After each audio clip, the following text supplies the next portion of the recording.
Hello everyone. Azur Lane is quite old.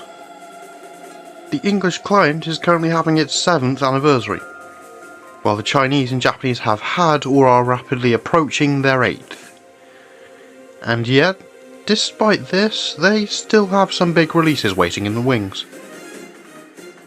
In fact, I'd say their biggest release is yet to come. Of course, that poses something of a dilemma. As I said in the intro, Azur Lane is old. So old they've hit most of the big names and are running out of notable ships to add. This has left them in a position where the ships they've been saving for special occasions, Texas, for the remaining Iowas, Enterprise Retrofit, and of course Yamato, are kinda all they've got left in that regard. While this has built up a great deal of anticipation, especially for Yamato, that anticipation is a double-edged sword. Anticipation doesn't account for much in this regard if there's no payoff. Players aren't going to spend on her if she's not here. She's not going to generate any revenue for Manju if she's not in the game. But for how long can they keep putting this off? Sure, keeping people waiting can still generate money if they're spending on other aspects, but eventually people are going to get bored and move on. Or just stop caring altogether. Azur Lane is lacking in many areas as a game. But they also can't just unceremoniously drop her on a whim. Yamato is a big deal, one of the few battleships the average person will know about thanks to her sheer size and the mythos surrounding her. It's like if Enterprise wasn't on the launch lineup, it wouldn't be enough just to release her and call it a day. There'd need to be adequate fanfare for the release of a larger-than-life ship, like Enterprise or Yamato. Worst of all, anticipation leads to expectations, and the bar is sky high. Shinano and Musashi have stood this test of time and remain some of the most popular and best-selling ships in Azur Lane. And now they're faced with the challenge of releasing their legendary big sister. They cannot afford to fuck this one up. Yamato will be a big moneymaker. They cannot allow another Anderson or Peter Strasser skin debacle. There's a very clear theme of big, warm, foxy Shinto gods amongst the Yamato class, and straying away from it to experiment is a chicken-powered nuclear landmine waiting to go off. There's a time and place for experimenting, but it's definitely not here. I truly don't envy whichever artist is tasked to make her design. They have a lot to live up to. Everyone is, at least subconsciously, waiting to see her. And they've got to come up with a design that satisfies everyone, highlights her personality, works alongside her sister ships, and as a standalone representation of one of the most famous battleships ever.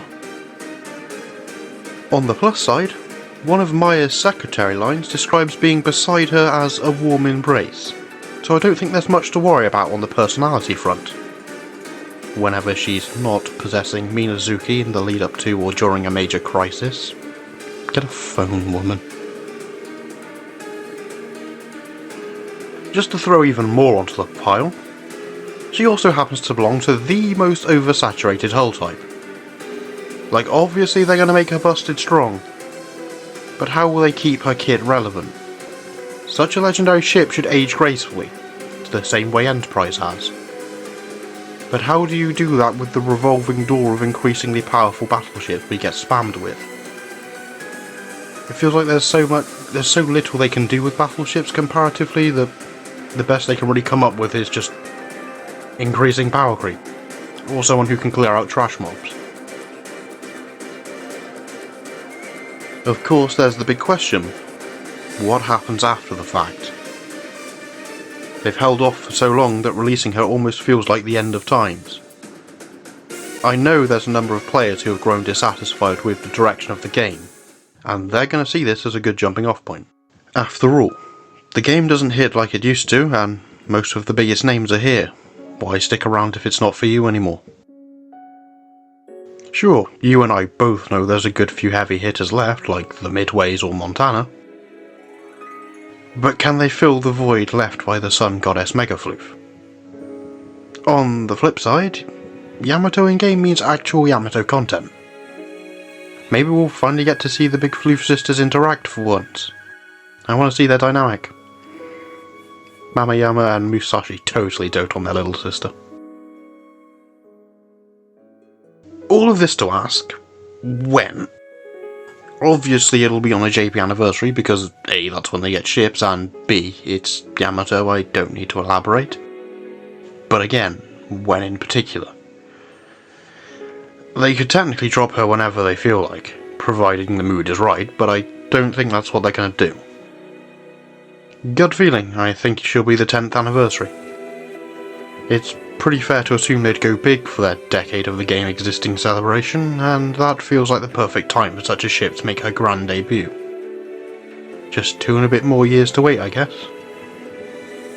Either way, Manju has found themselves in a very unenviable position, and for their sake I hope they lock in and deliver, because this is the one character they cannot afford to fuck up. But what do you think? Make that burden even greater below, and until next time, fair winds and following seas.